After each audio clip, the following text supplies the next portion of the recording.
Last lecture में हमने introductory lecture में ये डिस्कस किया था कि हीट इंजन जो हैं उनको हम मैथमेटिकली देखेंगे कि वो किस तरह से ऑपरेट करते हैं।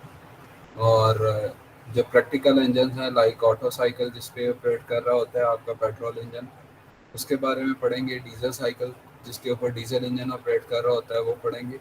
फिर ब्रेटन साइकिल जिसके ऊपर आपकी गैस टर्बाइंस वगैरह ऑपरेट कर रही होती हैं उनको देखेंगे। और रैंकन साइकिल जिसके ऊपर आपकी स्टीम टर्बाइंस यूजुअली ऑपरेट कर रही होती हैं उनको देखेंगे कि वो किस तरह से ऑपरेट करते हैं, कौन कौन से प्रोसेस उसमें इन्वॉल्व होते हैं और उनके मैथमेटिकल रिलेशंस क्या हैं। ये इसके जो नोट्स हैं वो मैं आपके साथ शेयर कर दूँगा। और अभी लेक्चर समझने के हवाले से आप इसको समझ लें। अगर कोई क्लैरिटी होगी तो रिकॉर्डेड लेक्चर भी अवेलेबल होगा, और सेकेंडली आपके पास ये नोट्स मैं आपको भेज दूँगा, तो आप इसको देख लीजिएगा। अच्छा, हीट इंजन की अगर हम बात करें तो है क्या heat engine? Heat engine basically होता ही है कि आप डिफरेंट प्रोसेसेस को इस तरह से अलाइन करते हैं। थर्मोडायनेमिक प्रोसेस क्या होता है? जिसमें कोई भी स्टेट, थर्मोडायनेमिक स्टेट चेंज हो, टेम्परेचर चेंज हो जाए, प्रेशर चेंज हो जाए, या वॉल्यूम चेंज हो जाए, या कोई और पैरामीटर चेंज हो जाए, तो वो आपकी क्या कहलाती है? स्टेट की चेंज कहलाती है। यानी आपकी थर्मोडायनेमिक स्टेट जो है वो चेंज होगी, ये है स्टेट। अब डिफरेंट तरह के जो ये स्टेट आपकी चेंज होती है, इसको अचीव करने के लिए आपके पास कोई ना कोई प्रोसेस करना पड़ता है। या आपको एक्सपेंशन करवानी पड़ती है, या कंप्रेशन करवानी पड़ती है, या उसमें हीट इंट्रोड्यूस करवानी पड़ती है, या हीट निकालनी पड़ती है। तो ये आपके पास क्या है? ये आपके पास प्रोसेसेस होते हैं जिनके थ्रू आप स्टेट को चेंज करते हैं सिस्टम। ठीक है जी। सिस्टम की स्टेट को जब आप चेंज कर लेते हैं तो आपके पास वो सर्टन प्रोसेसेस होते हैं जिनके थ्रू ये चेंज आती है। और डिफरेंट प्रोसेसेस को जब आप इस तरह से इकट्ठा कर दें कि उनकी जो फाइनल पोजीशन है या फाइनल स्टेट है वो आपकी पहली वाली यानी इनिशियल स्टेट के साथ मिल जाए, तो तब आपका वो साइकिल बन जाता है। उसको थर्मोडायनेमिक साइकिल कहते हैं। इसी तरह से हीट इंजन की अगर बात करें तो heat engine basically a system operating on a complete cycle. एक सिस्टम होगा जिसमें आपके पास साइकिल होगा, जहाँ से सिस्टम शुरू करेगा वापस उसी पॉइंट के ऊपर वो पहुंच जाएगा। कंप्लीट साइकिल दैट सर आवाज डेवलप। कट के आ रही है। आवाज तो ठीक आ रही बिल्कुल है ठीक सर, आ रही है। क्लियर है। इसकी तरफ कोई इशू है? अच्छा, कुछ के लिए शायद कट के आ रही हो आवाज़, तो इंटरनेट का ना थोड़ा इशू है। वो मेरे एंड पे भी हो सकता है, आपके एंड पे भी हो सकता है। तो वैसे ये रिकॉर्ड हो रहा है लेक्चर, उसके बाद मैं यूट्यूब के ऊपर अपलोड कर दूंगा, आप वहाँ से देख लीजिएगा। अगर कहीं से मिस हो जाता है तो समझ लें अभी जितना मतलब समझ लग सकता है मैक्सिमम। यहाँ पे ट्राई करें कि यहीं पे समझ लें, अगर नहीं समझ लगेगी तो यूट्यूब से देख लीजिएगा। बेस्ट अवेलेबल नेट यही है, इंटरनेट जो भी आ रहा है यूनिवर्सिटी का। ठीक है जी, हम हीट इंजन की बात कर रहे हैं। हीट इंजन बेसिकली क्या है? अ system operating on a complete cycle, जिसमें साइकिल होगा। प्रोसेसेस इस तरह से हम इकट्ठे करेंगे कि उसकी जो फाइनल स्टेट है वो उसकी इनिशियल स्टेट के साथ मीट कर जाए। जैसे हम इंजन को अगर घुमाते हैं, तो इंजन को जब हम घुमाते हैं तो सबसे टॉप के ऊपर अगर आपका पिस्टन हो, टॉप डेड सेंटर के ऊपर अगर आपका पिस्टन हो, तो वहाँ से अगर वो सक्शन लेता है, चार्ज उसके अंदर आता है, उसके बाद वो कंप्रेशन देता है दूसरे प्रोसेस में। कंप्रेशन के बाद उसकी इग्निशन होती है। इग्निशन के बाद दोबारा क्या होता है? एग्जॉस्ट स्ट्रोक आता है और गैसेस बाहर निकल जाती हैं। तो ये 4 डिफरेंट प्रोसेसेस हैं। जब ये 4 डिफरेंट प्रोसेसेस कंप्लीट होते हैं तो आपका सिस्टम दोबारा किस जगह पे होता है? टॉप डेड सेंटर पे होता है। तो जहाँ से सिस्टम ने शुरू किया था उसी पोजीशन पे पहुँच गया, तो ये कंप्लीट साइकिल कहलाता है।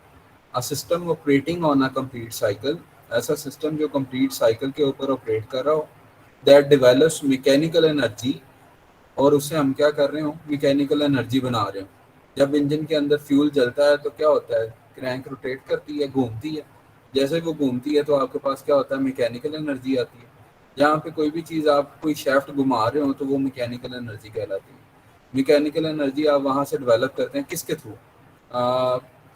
Energy from a supply of heat. ठीक है जी। A system operating in a complete cycle that develops mechanical energy.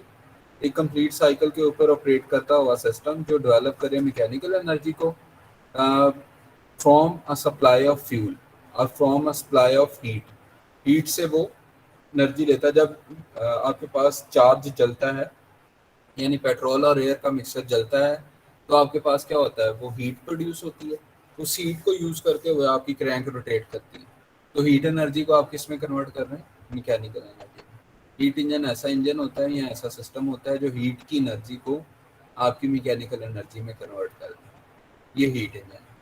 ठीक है जी। तो इसके लिए होता क्या है कि आपके एक साइड से अगर हम इसको समझना चाहें, ये आपकी इनपुट जो है वो हीट की ये आ रही है, यानी जब आप गैसेस को जलाते हैं या आप फ्यूल को जलाते हैं तो आपके पास थर्मल एनर्जी प्रोड्यूस होती है। थर्मल एनर्जी को आप हीट इंजन के थ्रू, हीट इंजन कैसे बनता है, पिस्टन सिलेंडर असेंबली में हम उसको कर रहे होते हैं। तो ये हीट इंजन के थ्रू आप क्या करते हैं, उसमें से वर्क निकालते हैं। वर्क यानी मैकेनिकल एनर्जी, यानी उसकी शाफ्ट को घुमाते हैं। और कुछ उसमें से लॉसेज होती हैं, क्योंकि आपके पास जो एग्जॉस्ट जा रहा होता है उसके अंदर भी टेम्परेचर वो गर्म होती है ना। आपके पास जो मोटरसाइकिल के अगर आप पीछे देखें तो वो जो धुआं निकल रहा होता है वो भी गर्म होता है। तो जो एग्जॉस्ट गैसेज होती हैं वहाँ से भी आपकी हीट का लॉस हो रहा है। तो हीट आपकी इनपुट होती है, जैसे आप जलाते हैं हीट इंजन, उसको जब आप ऑपरेट करते हैं तो आपके पास मैकेनिकल एनर्जी प्रोड्यूस होती है। और साथ के साथ क्या होता है कि आपके पास हीट लॉसेज आते हैं in the form of flu gases, या आप ये कह सकते हैं in the form of exhaust. Exhaust gases की फॉर्म में आपके पास वो लॉसेज आते हैं। अगर हम इसकी स्कीम को इस तरह से समझें कि टॉप के ऊपर, अगर इस डायग्राम को अगर आप समझना चाहें तो इसमें इस तरह से है कि ये सोर्स ऑफ हीट है, यानी जहाँ पे आपकी इग्निशन हो रही है ये वो जगह है। सोर्स ऑफ हीट जब आपका आता है तो सोर्स ऑफ हीट किस में आता है, हीट इंजन साइकिल में आता है। ये साइकिल बनाया हुआ है, कंप्लीट राउंड बनाया हुआ है, तो इसलिए ये साइकिल है। हीट इंजन साइकिल में आता है। हीट इंजन साइकिल से आपके पास क्या होता है, वर्क बाहर निकलता है, मैकेनिकल एनर्जी बाहर निकलती है। और Q2 ऐसी हीट है जो यहाँ से बाकी बच जाती है और एग्जॉस्ट गैसेस की होती है। तो Q1 ज़्यादा होगी या Q2 ज़्यादा होगी? Q1 जाहिर सी बात है ज़्यादा होगी, उसमें से आपने वर्क को निकाल लिया, W को निकाल लिया। Q1 में से आपने W को निकाला और कुछ ऐसी हीट है जो एग्जॉस्ट गैसेस में बाकी बच जाती है, गर्म गैसेस होती हैं वो। तो वहाँ से Q2 जो आपकी है वो हीट रिजेक्टेड हो रही है, हीट बाहर निकल रही है सिस्टम में से। ये हमारा सिस्टम है, इसके अंदर ये हीट इनपुट है। ये हीट क्या हो रही है, इससे बाहर निकल रही है, किस तरफ जा रही है, सिंक की तरफ। इसको अगर आप सोर्स ऑफ हीट कहें तो ये सिंक ऑफ हीट कहलाता है। सिंक का मतलब होता है जो चीज़ अब्जॉर्ब कर रही है। ठीक है। जहाँ पे हीट आपकी अब्जॉर्ब हो रही है, जो चीज़ गेन कर रही है, हीट को पकड़ रही है, वापस अपने अंदर दाखिल कर रही है, वो सिंक कहलाती है। और जहाँ से हीट बाहर निकल रही है वो आपका सोर्स कहलाता है। यहाँ तक अगर किसी का कोई क्वेश्चन है तो आप मुझसे पूछ लें, मैं वो क्लियर कर देता हूँ, अदरवाइज आगे से।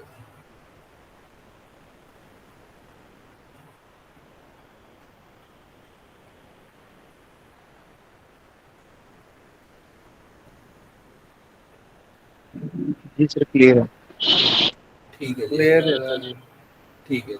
अब आपके पास क्या है कि Q1 जो है, अगर मैं ये कहूँ कि आपके पास हीट जो इंजेक्टेड है या हीट सप्लाइड जो है वो Q1 है, तो कितने हिस्सों में डिवाइड हुई है? यहाँ से जो Q1 आ रही थी वो कितने हिस्सों में डिवाइड हुई? मुझे बताएंगे? दो हिस्सों में सर। सर दो दो हिस्सों में हिस्सों डिवाइड में। हुई है। कौन? हाँ जी, दो हिस्सों में, बिल्कुल दो हिस्सों में डिवाइड हुई है। कौन कौन से हिस्से हैं वो? सर एक वर्क और एक Q2। टू। हाँ जी, यानी एक जो हीट रिजेक्ट हो रही है सिस्टम में से वो, और एक आपके पास क्या होगा, वर्क आपके पास जो मैकेनिकल वर्क आया वो, और एक हीट रिजेक्ट जो हो रही है वो। तो Q1 बेसिकली किसके इक्वल होगी? इन दोनों के सम के इक्वल होगी। Q1 आपके पास इन दोनों के इक्वल आएगी, W प्लस Q2 के। ठीक है जी। यानी जो आपके पास Q1 आ रही थी वो दो हिस्सों में डिवाइड होगी। एक आपके पास हीट इंजेक्टेड आ रही, जो Q1 आ रही थी वो दो हिस्सों में डिवाइड हुई। एक वर्क के पास, एक वर्क में कन्वर्ट होगी और एक आपके पास Q2 में कन्वर्ट होगी। अब अगर हमने किसी चीज़ की एफिशिएंसी निकालनी हो तो कैसे निकालते हैं? अगर हमने किसी भी चीज़ की एफिशिएंसी निकालनी हो तो हम देखते हैं कि उसकी आउटपुट कितनी है और कितनी इनपुट हमने उसको दी। तो आपके पास आउटपुट किस फॉर्म में आ रही है इस जगह को अगर आप देखें तो?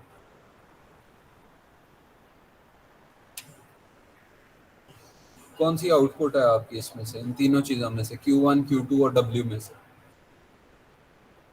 तो Q2 Q2 नहीं, आउटपुट कौन वर्क सी है, वर्क है।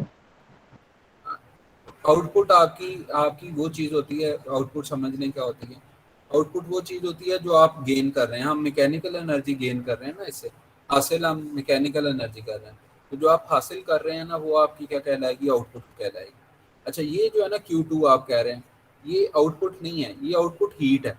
या आप इस तरह से कह लें कि ये हीट रिजेक्टेड है। समझ रहे हैं, ये हीट जो बाकी बच जाती है, जो ज़ाया हो रही है, ये वो है। लेकिन जो हमें चाहिए, जो आउटपुट है, वो आपके पास ये वर्क है। आपके पास Q1 आई, हीट सप्लाइड आई, आपने उसमें से वर्क निकाला, अपने काम की चीज़ यानी वर्क निकाला, और बाकी जो चीज़ बच गई वो आपकी Q2 है, जो इन्वायरमेंट में बाकी जा रही है। तो आपके पास आउटपुट जो होगी वो आपके पास क्या होगी, वर्क होगा। और इनपुट क्या होगी, Q1 होगी, W सर होगी या Q1 Q2? हाँ जी, Q1 होगी। तो इनपुट आपकी Q1 है और आउटपुट आपकी क्या है, वर्क है। वर्क अब हाँ जी, अब आपने वर्क को भी Q1 और Q2 की टर्म्स में लिखना है। यानी Q1 और Q2 के, जिस तरह से आप ये कह लें कि वर्क बराबर है, आपने इस तरह लिखना है कि उसमें Q1 और Q2 ही आए। क्यों? क्योंकि कट के कोई एक सादा एक्सप्रेशन आ जाए। वर्क तो आप मैयर नहीं कर सकते ना इस तरह से डायरेक्टली, लेकिन आप जो टेम्परेचर लगा के हीट आप मैयर कर सकते हैं कि इतनी हीट निकली है और इतनी ज़ाया हो रही है, तो बाकी की कहाँ गई, वो वर्क में कन्वर्ट होगी। तो आपने किया क्या, ये जो हमने अभी पढ़ा था कि Q1 जो यहाँ पे आ रही है वो दो हिस्सों में डिवाइड हो रही है, वर्क में और Q2 में। तो Q1 is equal to W plus Q2 लिख सकते हैं हम। Yes sir. हाँ, Q1 is equal to W plus Q2। अगर इसी इक्वेशन को आप रीअरेंज करें, यानी W यहीं पे रहने दें, ये Q2 इधर लेके आ जाए, तो यहाँ पे ये प्लस हो रहा है, तो इधर आके क्या हो जाएगा, माइनस हो जाएगा। तो माइनस हो जाएगा। हाँ जी, W is equal to Q1 minus Q2 हो जाएगा। ये आ गया आपके पास वर्क। वर्क बेसिकली क्या है, हमारे पास आउटपुट है, आउटपुट भी आ गई। इनपुट आपके पास क्या है, Q1 है। तो आउटपुट की जगह पे आप क्या लिखेंगे, वर्क, और इनपुट की जगह पे आप Q1 लिखेंगे। जब हम ये लिखते हैं तो आपके पास एफिशिएंसी का फार्मूला बन जाता है जी, work is equal work divided by heat supplied, या Q1 W divided by Q1 बन गया। और W किसके इक्वल है, ये जो हमने अभी निकाला, Q1 माइनस Q2। तो Q1 minus Q2 divided by Q1 आप करेंगे तो आपके पास थर्मल एफिशिएंसी बन जाएगी।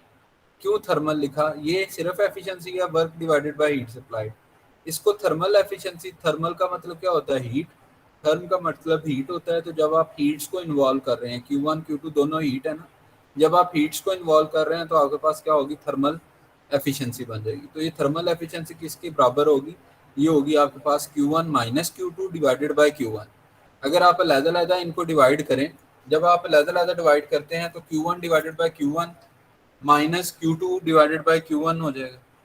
ऐसे ही यहाँ तक अगर समय लगी है तो ठीक है, अगर इस पॉइंट की समझ नहीं लगी तो मुझे बता दें, मैं आपको दोबारा एक्सप्लेन कर दूँ। सर एक बार दोबारा कर दें एक्सप्लेन। हाँ जी, वर्क हमने वर्क लिखा जी, वर्क का हमने अभी निकाला था, वो किसके इक्वल आया, वो आया हमारा Q1 माइनस Q2 के इक्वल।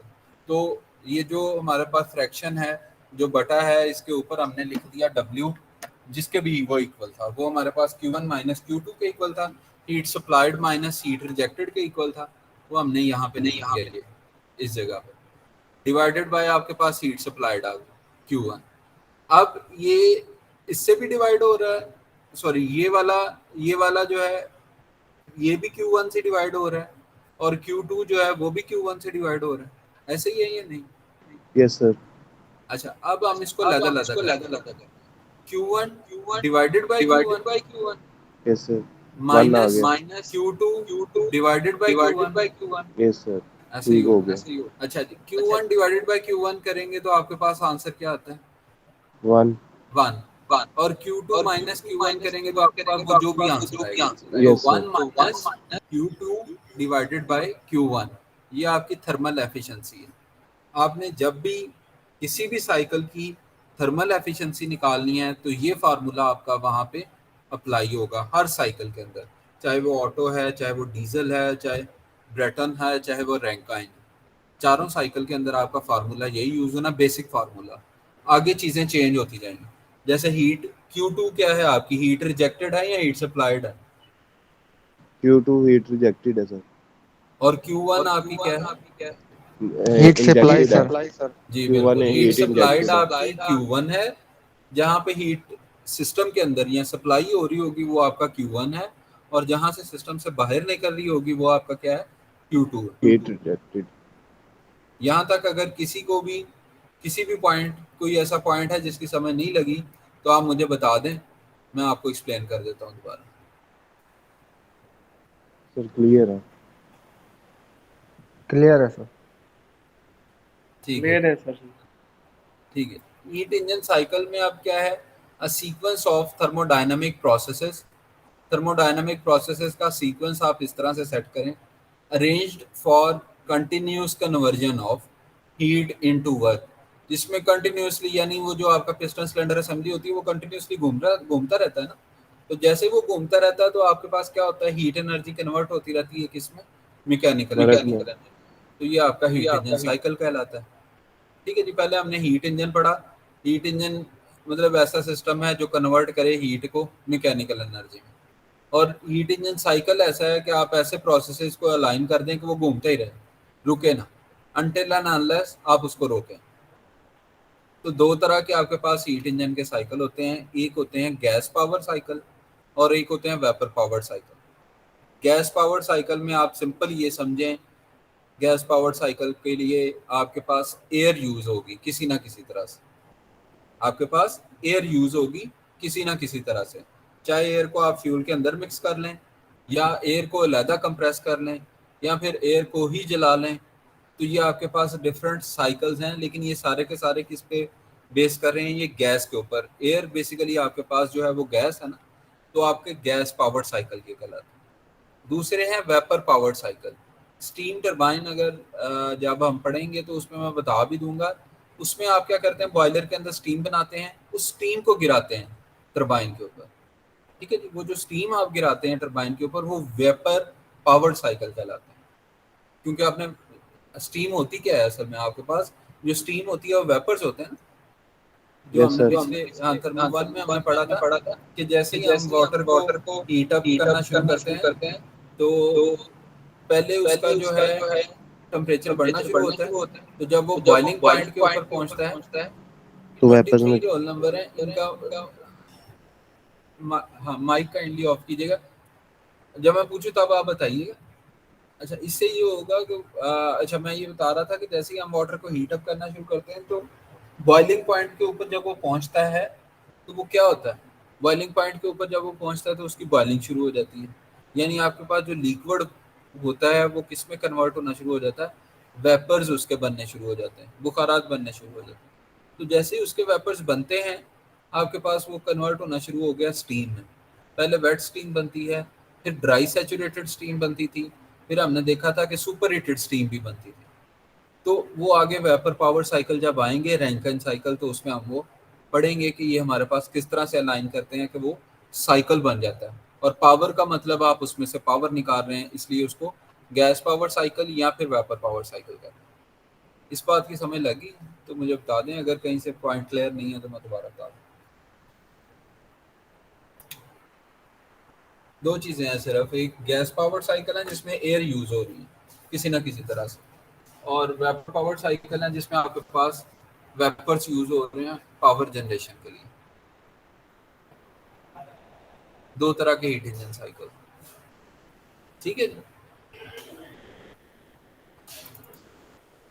अब अगर हम गैस पावर साइकिल की बात करें तो गैस पावर साइकिल में आपके पास 6 ऐसे साइकिल्स हैं जो गैस पावर्ड होते हैं, जिनके अंदर एयर आपकी यूज हो रही होती है। पहला साइकिल आपके पास कार्नट साइकिल है, जिसको आइडियल साइकिल भी एज्यूम किया जाता है। दूसरा आपके पास ऑटो साइकिल है, जिसके ऊपर पेट्रोल इंजन बेस कर रहे होते हैं। तीसरा साइकिल आपके पास डीजल साइकिल है, जिसके ऊपर डीजल इंजन ऑपरेट कर रहे होते हैं। चौथा आपके पास डुअल साइकिल है, जो इन दोनों का मिक्सचर होता है, ऑटो साइकिल और डीजल साइकिल दोनों का मिक्स किया होता है, वो आपका डुअल साइकिल कहलाता है। पांचवा आपका ब्रेटन साइकिल है, ब्रेटन साइकिल के ऊपर आपकी गैस टरबाइन चल रही होती है। और छठा आपका स्टिर्लिंग साइकिल है, स्टिर्लिंग साइकिल हम नहीं पढ़ेंगे, हम कार्नेट साइकिल पढ़ेंगे, ऑटो, डीजल और डुअल और ब्रेटन, ये 5 पढ़ेंगे। बिल्कुल सादे सादे से जैसे जैसे आप साथ साथ करते जाएंगे ये साथ से बिल्कुल साइकिल्स हैं और इनके क्वेश्चन भी बड़े इजी हो। ठीक है, ये गैस पावर्ड साइकिल। और वेपर पावर साइकिल में रैंकाइन साइकिल आता है, RANKINE, रैंकाइन साइकिल। ठीक है जी, आज के लिए इतना ही। नेक्स्ट हम जब क्लास होगी तो उसमें कार्नेट साइकिल से हम स्टार्ट करेंगे और उसका डेरिवेशन कैसे होती है, उनके प्रोसेसेस क्या होते हैं, उनकी पीवी डायग्राम कैसे बनती है और उसकी टीएस डायग्राम कैसे बनती है, ये देखेंगे। Okay sir. किसी का कोई Thank you. क्वेश्चन है इससे Okay, related? sir. Okay sir. No question. No question. किसी का कोई क्वेश्चन है लेक्चर से रिलेटेड तो आप पूछ लेना, हम बता देंगे। तो ये जो वेपर साइकिल है, हाँ जी, मतलब बॉयलर में ये वेपर्स कैसे काम करते हैं? नहीं, बॉयलर में जब वेपर्स बन जाते हैं ना यस तो आप सर। वहां से निकाल लेते हैं उन वेपर्स को पाइप के थ्रू। मैंने आपको बताया था कि स्टीम की लाइंस होती हैं। Yes sir. आप उन वेपर्स को यूज हमेशा उसी जगह पे करेंगे, आके वो जो स्टीम टरबाइन है उसके अंदर ही यूज करेंगे। ठीक है, मेरी एक वीडियो है पिछले एक क्लास के साथ मैंने शेयर की हुई है, मैं ढूंढता हूँ वो मैं आपके साथ लिंक शेयर करता हूँ। उसमें स्टीम बताई हुई है कि बॉयलर में कैसे स्टीम बनती है, फिर उसको हम पाइपलाइंस के थ्रू स्टीम टरबाइन के अंदर लेके आते हैं। सर अगर स्टीम टरबाइन में पाइपलाइन वो में वेपर हम स्टीम को लेके जाएंगे तो स्टीम कन्वर्ट नहीं हो जाएगी, टेम्परेचर कम नहीं होगा पाइपलाइन में उसका? नहीं, इसके ऊपर ना फिर बिल्कुल सही बात है आपकी कि हीट तो लॉस हो सकती है। तो इसको बचाने के लिए फिर पता क्या करते हैं, इसके ऊपर इंसुलेशन करते हैं। बाज़-औक़ात अगर आपने नाम सुना हो कोवूल, कोवूल एक होती है, उसके अंदर आपके पास ग्लास बिल्कुल जो कचरा वगैरह करके ना पतला पतला सा ग्लास पाउडर फॉर्म में, वो आपकी कॉटन के अंदर, यानी जो कॉटन के फाइबर्स होते हैं ना, वो फाइबर होते हैं रेशमी कपड़े के जो फाइबर होते हैं ना, उसको मिला के और अंदर उसके वो ग्लास होता है, वो मिला के आपके पास कोवूल बनती है। कोवूल से मुराद ये है कि वो इंसुलेशन है। वो जो लाइन होती है ना, पाइप की लाइन होती है, उसके ऊपर आप क्या करते हैं, वो इंसुलेशन लगाते हैं। जिस तरह रूई होता है ना, रुई होती है, उसी तरह से वो इंसुलेशन होती है, लेकिन उसके अंदर रुई नहीं होती। कॉटन और रेशमी कपड़ा जो है वो, और साथ ग्लास, ये मिक्स हुआ था। आप उस लाइन के ऊपर वो लगा देते हैं बाहर बाहर वाली साइड। होगा क्या कि जब आप उसके अंदर लगा देंगे तो जो उसके अंदर टेम्परेचर है वो बाहर वाले टेम्परेचर से इंटरेक्शन उसका कम हो जाता है। तो अल्टीमेटली होता क्या है, मतलब रिजल्टेंटली ये होता है कि वो टेम्परेचर ड्रॉप नहीं होता, वो स्टीम ही आगे जाती है। या फिर आप ये करते हैं, ये हॉट इंसुलेशन भी होती है, वो डिफरेंट इंसुलेशन की टेक्नोलॉजी, तो उस वजह से आप प्रोटेक्ट करते हैं बहुत सारी इंसुलेशन। Okay sir. ठीक है जी, मैं अटेंडेंस कॉल करता हूँ। Roll number 1। Yes, sir, present.